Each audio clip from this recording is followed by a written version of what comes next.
There's a car factory in Derby, England, where workers deliberately stop production multiple times every single day, and the managers love it. There's a very senior exec at Stripe who has produced a manual outlining exactly how to work with her. And there's an aircraft manufacturer that scores pretty low on innovation, yet employees are happy, engaged, and fully committed to the mission. So why do these counterintuitive ideas work? Well, our guest today is going to explain this and more. He's interviewed some of the world's most successful leaders, and that factory story is just one of many stories he has uncovered which could make you rethink your own workplace culture. I'm Andrew Palmer. I'm the Bartleby columnist for The Economist, which means absolutely nothing to anyone who doesn't subscribe. So what that means is I write on management and the workplace, and I also host a podcast for us called Boss Class. Oh, and by the way, fun fact, Andrew's also the guy who came up with the comparison between Liz Truss's time in office and an iceberg lettuce. But more importantly, he's discovered that the best managers aren't the loudest voices in the room. Andrew has interviewed leaders from Netflix, LinkedIn, Shopify, Stripe, Google, you name a company, and he has probably covered it. And he has some strong opinions of his own. He argues that middle managers, often seen as bureaucratic dead weight, are actually the most crucial people in any organisation. And he's found that some of our most celebrated genius jerks, like Steve Jobs and Elon Musk, might not be as bad as we once thought. And in a world where AI threatens to replace human managers with dashboards and algorithms, Andrew warns we're about to lose the most important thing leaders do, actually talking to their people. Hello and welcome to Truth, Lies and Work, the award-winning podcast where behavioural science meets workplace culture. Brought to you by the HubSpot Podcast Network, the audio destination for business professionals. My name is Leanne and I'm a chartered occupational psychologist. My name is Al, I'm a business owner. And we are here to help you simplify the science of work. And after this really short break, we'll discover why great management is like poetry and prose, why multiple interruptions a day creates the world's best culture, and Andrew's surprising defence of people others might call jerks. See you in a sec. I'm Andrew Palmer. I'm the Bartleby columnist for The Economist, which means absolutely nothing to anyone who doesn't subscribe. So what that means is I write on management and the workplace, and I also host a podcast for us called Boss Class, and we've just finished the second season. So that is, I think, what I'm most famous for. There's one other thing I should mention. Do you remember Liz Truss and the lettuce? So that was based on a leader that I wrote in The Economist. So what happened, I wrote the lettuce line, and then the Daily Star, to their everlasting credit, got hold of that and turned it into the famous webcam with the lettuce decaying and Liz Truss's premiership also decaying in a kind of battle for the ages. So that's my real claim to fame. I feel like with the amount you've written and recorded on management, we have to ask you the question early on. What do you think a great manager is? So I'm going to borrow a line which Reid Hoffman, who founded LinkedIn, gave to me in response to that exact question. And he himself borrowed it from a Stanford professor of his. And the definition they both gave was that great management is a combination of poetry and prose. And the poetry is the ability to motivate and to inspire, to kind of reach the human, if you like, to elevate people. And the prose is the kind of practicalities of management. So how do you organize the processes, the structures, the rhythms of the workplace so that stuff gets done effectively as you want? And so there is something in that combination, I think, which adds up to a great manager. Let's stick with Reid for a second then, because he's obviously quite a famous sort of startup guy. Is there a difference between someone who's perhaps a sort of like a manager for IBM or someone like Reid who's started, a big startup and actually then gone on to lead? I think that's right. Scale of company has to make a difference to how you manage and how you think about your role. We'll probably come on to this conversation again a bit later, but one of the most recent interviews we did was with someone called Ilkka Parnanen, who's Finn, who is the co-founder and the boss of a big mobile games company called Supercell. And they were founded on a principle of kind of radical autonomy, a very decentralized way of thinking about things. You sort of push decision-making down.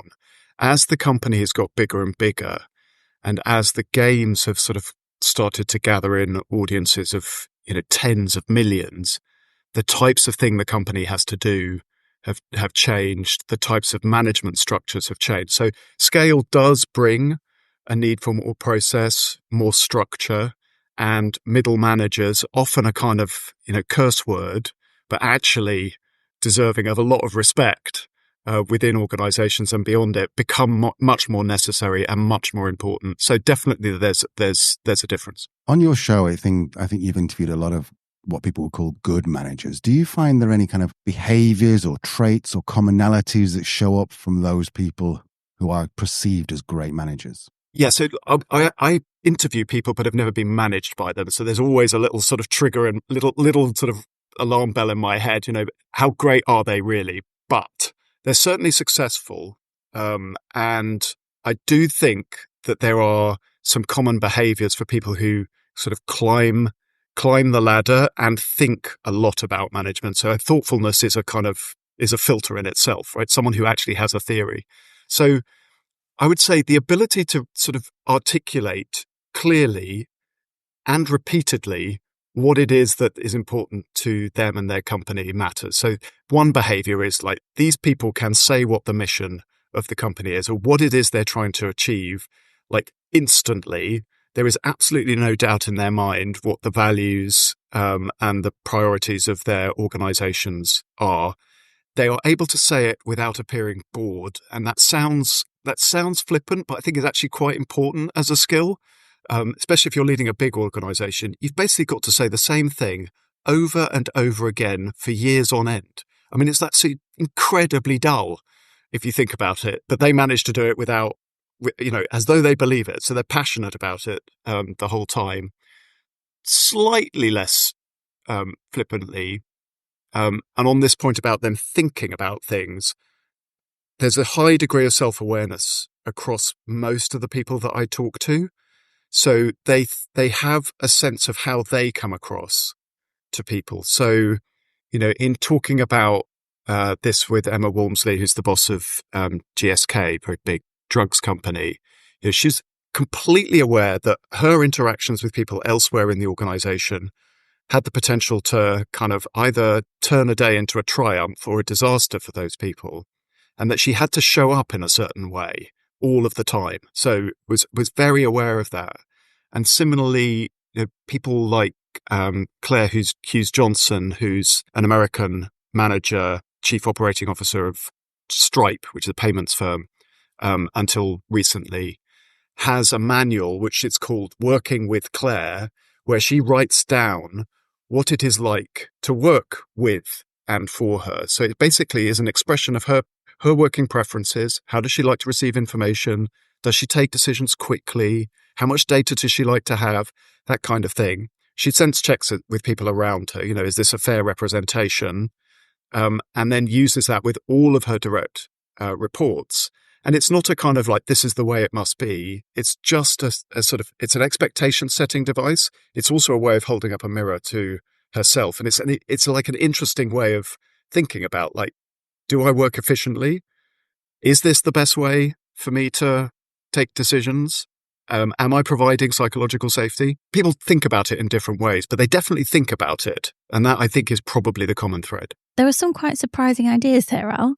Yeah, but what Andrew does brilliantly is not only summarize the idea well, but he also really thinks through the implications of it. Talking of thinking about things, Andrew told us about interviewing Danny Kahneman, who wrote Thinking Fast and Slow, and it is a masterclass in decision making, which we'll get into right after this very short break.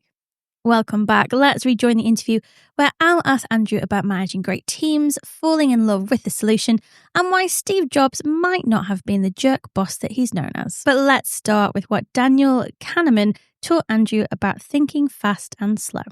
I mean, his thesis is that humans are really bad at making decisions. That's a little unfair, actually, but lots of the decisions within organizations are subject to cognitive bias, human flaws in decision making. So the more algorithmic that you can get in the way that you set up decisions around hiring or whatever it might be, the better. That was relatively well known to me and is in his book. And, he explained it beautifully. But the thing that stuck from the conversation was actually at the end, he both acknowledged that he was subject to all these same flaws, despite being the single person on the planet who's thought most about it, but also recognized that those flaws could occasionally be useful. And his example there was startup founders. So, an unreasonable degree of optimism and a lack of realism were absolutely critical to the biggest companies being set up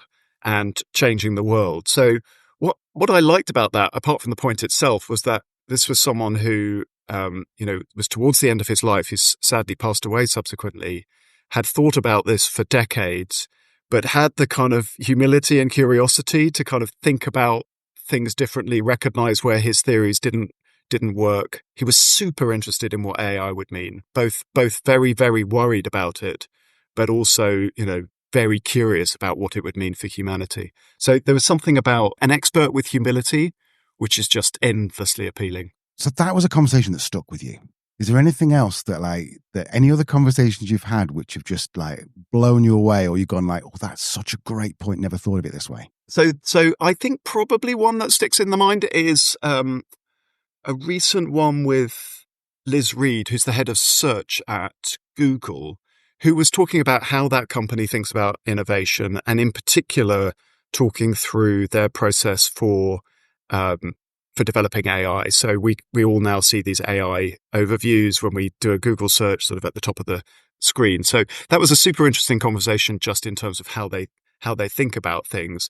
The one line that stuck was this line which was, fall in love with the problem, not the solution, which was advice that she had been given as a young product engineer and now sort of recites to her teams, and is meant to kind of encourage a problem-solving mindset within the company, which allows for people to sort of pivot, change direction, recognize when something has not worked, and you might park it and change course. I just think it's a really nice little aphorism to latch onto, whether you're trying to innovate or just trying to solve a different kind of problem entirely.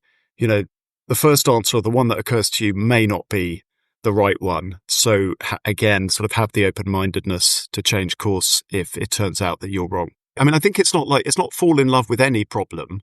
It's fall in love with the problem as opposed to the solution. So, it's important that you define a problem that matters, so that lots of user research, common sense will tell you, is there an issue with how this product is working, or is there a need that isn't met? But once you identify the problem, approach that with an open mind rather than, okay, and this is the way we're going to solve it.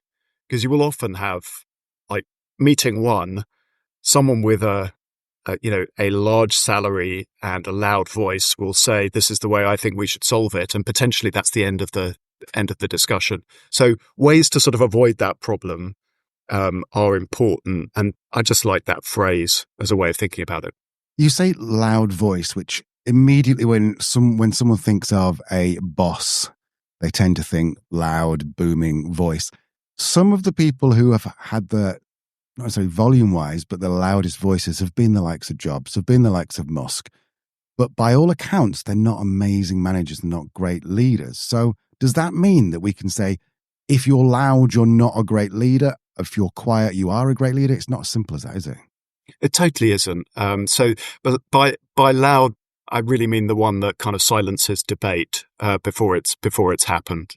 I think that the Steve Jobs is a sort of problem, because he sort of gets wielded as this, ace card in any kind of story or debate. And he was both a kind of one-of-a-kind genius and apparently a bit of a jerk. And so, neither of those things are particularly helpful in a normal workplace. Most people are not going to invent the iPhone. Their range of achievement is going to be slightly less high. And most workplaces could I mean, maybe we should talk about jerks, because I think actually you can zero tolerance of jerks is not good.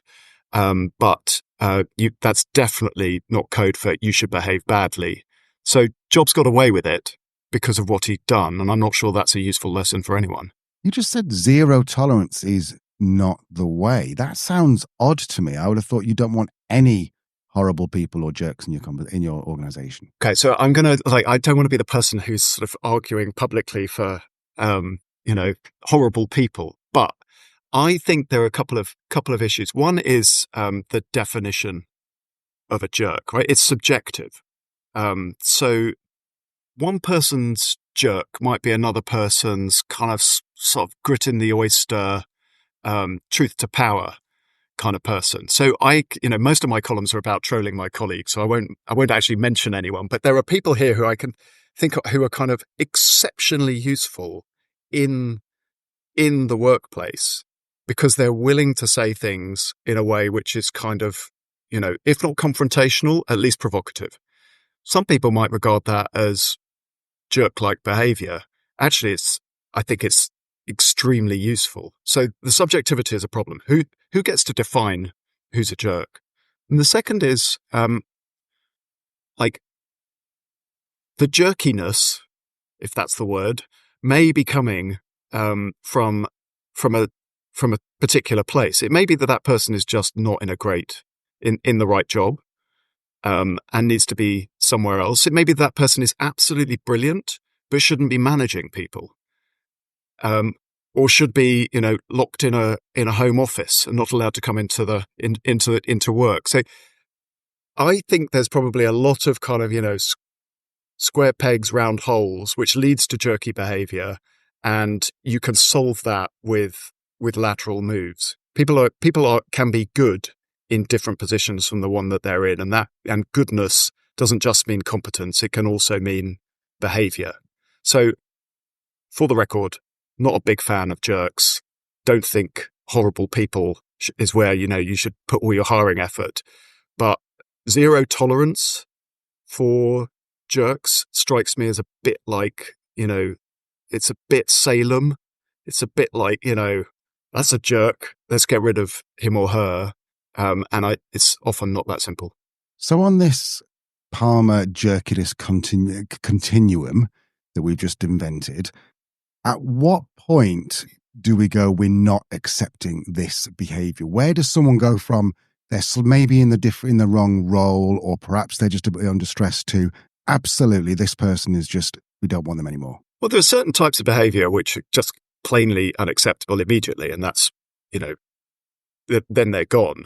But there's a grey area which is, difficult to work with, really spiky, gets involved in arguments, leaves people feeling bruised, where you might, rather than, okay, I'm sorry, we're going to have to part company, you might think about it in a slightly more intentional way.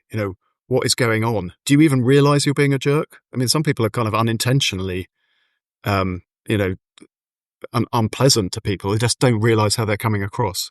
So zero tolerance, I just don't like ever, I don't think, as a phrase. It just seems thoughtless. And plainly there are some types of behavior where that's appropriate, but lots of jerky behavior is a bit more ambiguous. I think at least giving someone a chance, telling them, you're behaving in a way which is upsetting. Are you aware of it? And seeing if they change, that's a reasonable first step. You've spoken to so many different organizations. You've been exposed to so many different types of culture, and they're all very different, I'd imagine. But what are the commonalities? What does a great culture have to have? So there are certain types of behavior which kind of distinguish all bad cultures. The toxic culture. So, sort of a kind of institutionalized incivility or worse is just bad for everyone. No one really enjoys being harassed, bullied, or shouted at. I mean, that's one commonality. But I think more interestingly, the sort of good culture, it's very hard to define one good culture because people are different and strategies are different and cultures will therefore be different. So the example I like to give is there's a organization in the States, which is called Culture X, which basically trawls through the reviews that employees leave on Glassdoor and other sites. And it basically looks at unstructured data, so the comments, and then pulls it together. And what you will see there is in the aerospace industry, 2 firms which are rated above the industry average for their culture by their employees. One is SpaceX and the other is Lockheed Martin. Now, they score highly on totally different things. So SpaceX scores super high, as you might expect, for innovation, perks, because you get to see rockets taking off, and a sense of being at the cutting edge. Scores terribly on work-life balance, right? I mean, basically, they're all just sleeping in the office the entire time. And then Lockheed Martin has a very different profile where it doesn't score highly on innovation at all, scores really well on work-life balance and some of those more classic, working from home, sort of employee satisfaction measures. So, but both do well. So I think what I'm trying to say at incredible length is that different cultures can be good for different people. So I think it's very hard to define one good culture.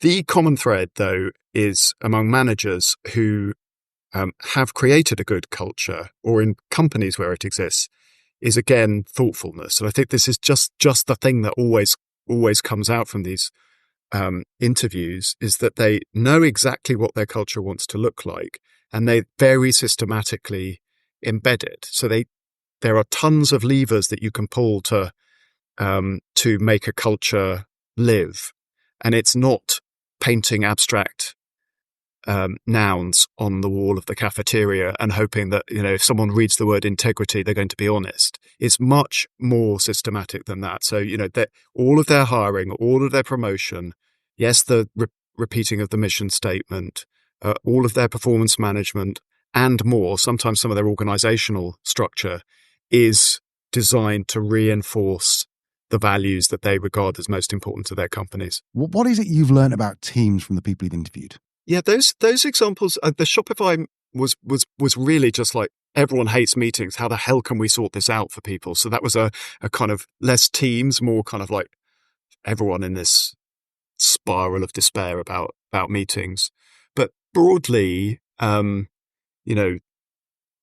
number one characteristic of a well-functioning team is psychological safety. And so that's Google famously did this Project Aristotle research on the components of a successful team, and that was the most important one.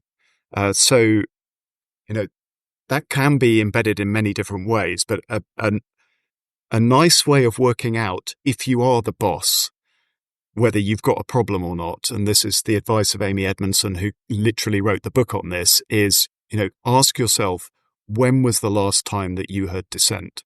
So if you're the boss, that's the question you should be asking yourself. And if you can't remember, you've definitely got a problem. And if actually it's a struggle, then you've probably got a problem too. So that's one example, one component, psychological safety. Role clarity really, really matters. So, this is what I do. This is what the other person on the team does, et cetera, et cetera. And so being clear about that without having kind of like, turf wars is important. And that the Netflix example is a sort of interesting one there. That's more of a sort of entire company as a team sort of problem that they were trying to solve for. But what they did, especially when they were a young company, was they would get every single employee, and this was sort of relatively small at that point, and make sure that they understood everything about the P&L and take real time to explain the way in which the job that they did fed through into the bottom line. So, if you're in customer service and you solve a problem, that is basically, and that person retains, that is pure profit, et cetera, et cetera. So just taking the time to explain how each role laddered up into the organization's mission and financials was something that they were very hot on. And it does make sense because you can often feel completely disconnected to the health of the company and not quite understand why it is what you're doing. So if you can articulate that for people, that's really good. And then autonomy is the other thing. So people generally like autonomy. They like not being micromanaged.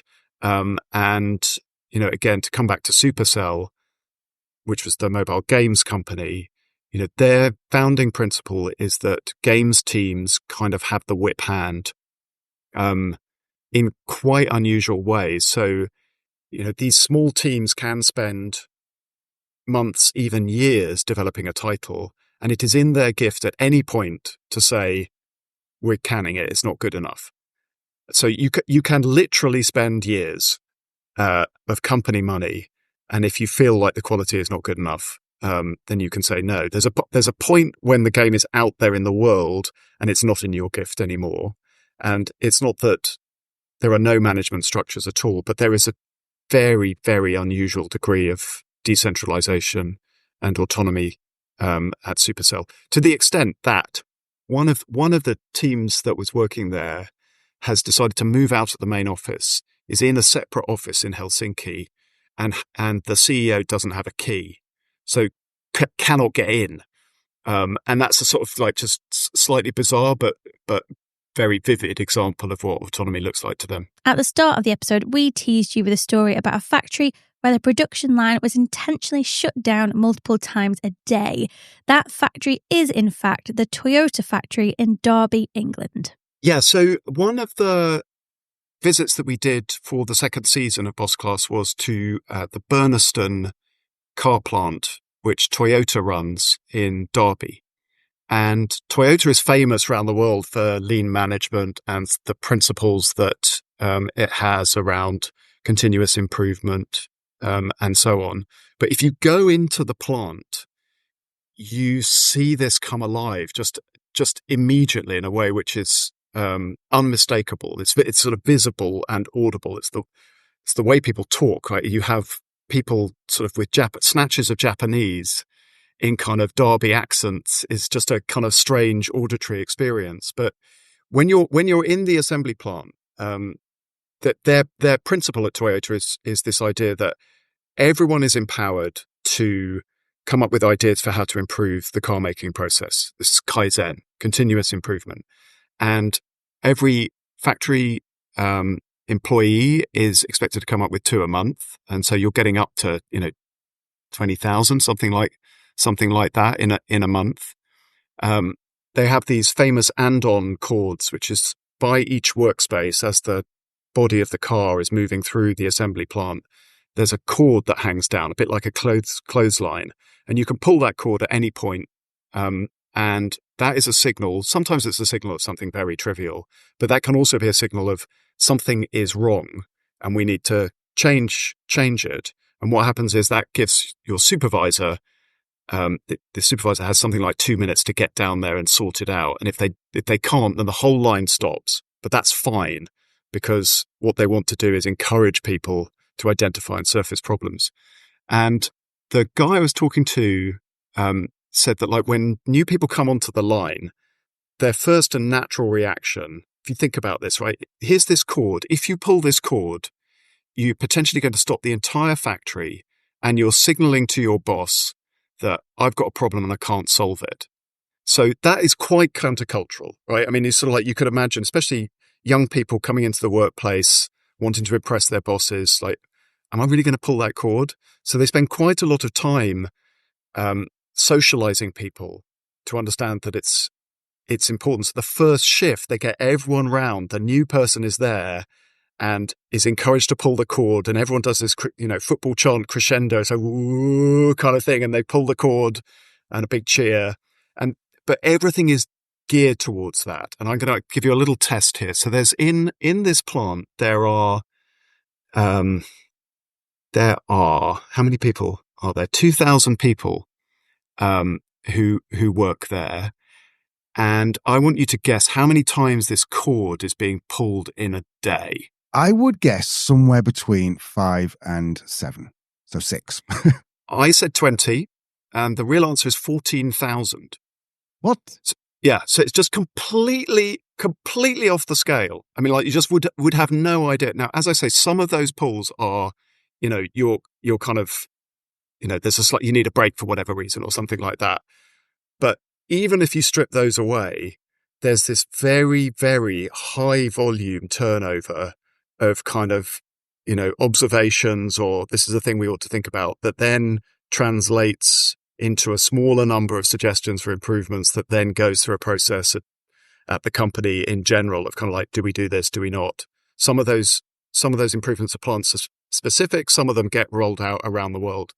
And that number was just like mind blowing to me. It's like, I was so out on the guess. And, clearly they're very used to that. They know that people are kind of being low single digits, as a sort of first approximation. So that was one very clear example of a lived culture. So just to get these numbers right, it's 2,000 people there, 14,000 times a day. That's an average of everyone pulling it 7 times a day. That is right. Now, I am going to, I will check this afterwards. So you'll hear from me again if I've got that, but that's my memory. I think the important thing is the difference between, you're at 5 or 6, I was at 20. The real number is ludicrously higher. And as I say, that number does include things which would be kind of, I need to take a break or whatever it is, right? Sort of, so can you fill in for a minute? The important thing is that this is some sort of extremely kind of well-functioning feedback machine that is also operating within the assembly plant, and the two go together. Andrew's podcast is packed with examples just like this. So there's a medical tech firm called Stryker, which is based in Kalamazoo, and that is in Michigan. And it's a weird place because you have the divisions are named after body parts. So, you can start off in knee, but if you're lucky, you might get promoted to pancreas or something like that. It's a weird sort of place. But the reason that it's interesting is that they have, again, a very clear sense of what culture they want. They want basically performance-driven, low ego kind of underdogs. That's what they just want, this sort of hunger. So it's not a particularly cuddly place, I don't think, but it's driven by achievement. And this is the point on levers that the guy I spoke to there is the CEO called Kevin Lobo, who sort of can articulate this for himself, but then has it driven through the entire company. So one sort of example, which I hadn't come across before, was just structural. So when their divisions grow to a certain size, they split them in two. And so at that point, you're no longer number one in your market, and you've got to grow again. So they're very, very keen on organizationally constantly sort of requiring you to think about growth, and being, the top dog in a market is not helpful for that. All of their hiring, all their performance management is based around that quite hard-edged way of thinking about things. So, if you're in sales and you're 99.9% of your budget, you missed your budget. That's it. So it's that kind of, but as I was talking to him, and he went through absolutely everything in the company, it was clear that they had just lined up all of these things in a way that transmitted the same message, and that was super effective. So Novo Nordisk, which is the company that makes Wegovy and Ozempic in Copenhagen, has a process called facilitations. And facilitations they don't like this word, but it basically is a cultural audit.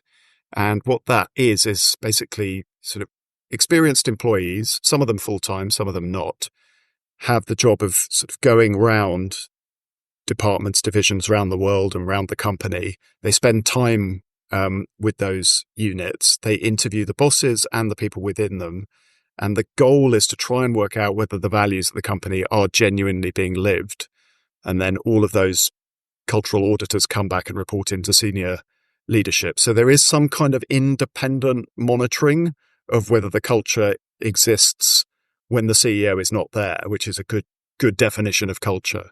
And that's their way of kind of ensuring that actually things are working as they should. You just mentioned it was very Danish. So do you think that culture is perhaps affected by where you are, like if you're Japanese or Danish or American? Yeah, completely. So I don't think culture necessarily has to be a prison. So Toyota, which is a very sort of, you'd sort of associate Japanese society with a kind of hierarchical way of behaving. That hierarchy definitely exists. It definitely came off the company as when I was there, but they just managed to make that coexist with a culture of feedback, and what they like to call the inverted pyramid. So, managers' job was to support the workers rather than give them instructions. So I don't think culture has to be a prison, but it definitely has an impact. So actually the Novo are interesting on this because, the bosses there spend a lot of time with the scientists. They want to have sort of back and forth. They want to understand what's going on. And they're quite into, it's a Dutch sociologist called Geert Hofstede has these measures of defining national culture. And one of them is to do with your willingness to challenge, basically, sort of hierarchy, levels of hierarchy. And people from different nationalities can find it kind of more or less comfortable to be expected to go in and sort of talk and challenge the big cheese at a company. So culture definitely has some kind of impact there, but there are ways around it. Again, being thoughtful about these things definitely helps. AI. We cannot have any conversation about the future of management without talking about AI. Here's Andrew's take on it. You mentioned earlier that Daniel was both simultaneously terrified and fascinated by AI. I want to hear what you think about AI. Is it a good thing? Is it a bad thing? How's it going to change culture, teams, management? Well, I find that really hard to answer, Al. The sort of ranges of possible outcomes are so big and the tech is moving so fast that I'm not sure that I could give you a really sensible answer. I could tell you the things that I worry about, which is that, the incentives are strongly to look for efficiencies and cost savings, and particularly in that middle management layer that we spoke about earlier. So you could you could well imagine, and we are seeing it in some of the tech giants already, and some of the language that's coming out of Duolingo, Amazon, Klarna, and others, that there's a sort of layer of what is being labeled as bureaucratic fat that can be slimmed down quite radically if you've got AI doing certain things. I would be really worried about that, partly because it sort of just reinforces an existing problem, which is that, managers already often have to do, they're another job as well as manage. So they're kind of already, so by slimming them, you're not solving that problem. But also some of the kind of behaviors which are bad are likely, I think, to be reinforced. So AI summaries of meetings are in theory, good. In practice, if that's going to be used for performance management as a way of kind of like, what's the level of engagement? What percentage of time did you spend talking during this meeting? And that's somehow going to feed into a dashboard. We're going to have even more people talking for no good purpose in meetings in order to appear on a dashboard. So there's all those sort of unintended consequences from quantification, which sort of just worry me. I mean, you definitely want to know if people are, unhappy, dissatisfied with their work, not engaged. And I don't think that, 6 monthly surveys are the answer, but one-to-one meetings is the most effective way to get at how people are talking. And it's as opposed to, occasional surveys or always on panopticons that are sort of trying to work out your emotional state at any time. So I think there is quite a kind of well-defined and effective way of working out what your team is feeling, but it does require you to meet them. So, and another problem with AI is that that incentive to stay at your desk and not to talk to your team is going to go up. If you can just look at a dashboard and it's going to tell you, oh, well, team engagement is okay. It's like in a range. Fine. I'll just sit here and not go out. And I'll come back to Toyota because they used this phrase, which was really new to me and striking, which is they talked about the right to digitize. And they're very, very keen on something the Japanese is genchi genbutsu, which is basically it's the idea of management by walking around. You go to the place. And if you can sit at your desk and the data comes to you, the incentives to go out, talk to workers, talk to employees, see what's actually happening, is muted. And I could see AI doing that, like in a massive way. Why would I ever talk to anyone? Is there anything that you've come across in this 2 seasons you've done that's you've actually applied in your own work? Yeah, so I was managing in the first season and not in the second, and I tried. I don't know. I mean, I think people probably who I was managing found the whole thing laughable that I was dispensing advice on how to be a good manager. What do I use? I mean, I think they're kind of just little sort of heuristics actually, which are just useful. So, if you're in a meeting, Emma Walmsley has this DIA framework. Are we here to make a decision? Is it an input into a decision or is it for awareness? And so, whatever framework you use, just understanding, okay, this is what the meeting is for, and articulating that is really useful. And almost anyone can do that. Even if you're not running the meeting, you can sort of ask the question up front.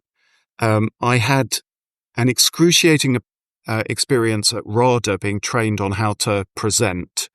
And it was like massively uncomfortable, but quite useful. And, I'm not going to challenge for awards, but there were a couple of tips there that were quite useful, in terms of presenting. One thing which I haven't done very well in this conversation is slowing down. So, pauses are really, really important. Another is like when you're carry yourself. This is like an acting tip. I don't know if you've ever acted, Al. I never did. So you're supposed to imagine that there's a golden thread that runs from the top of your head, the very top of your head, and stretches up for infinity, but is holding you up. And weirdly, once you sort of visualize that, your posture does sort of change. You start, see, there you go.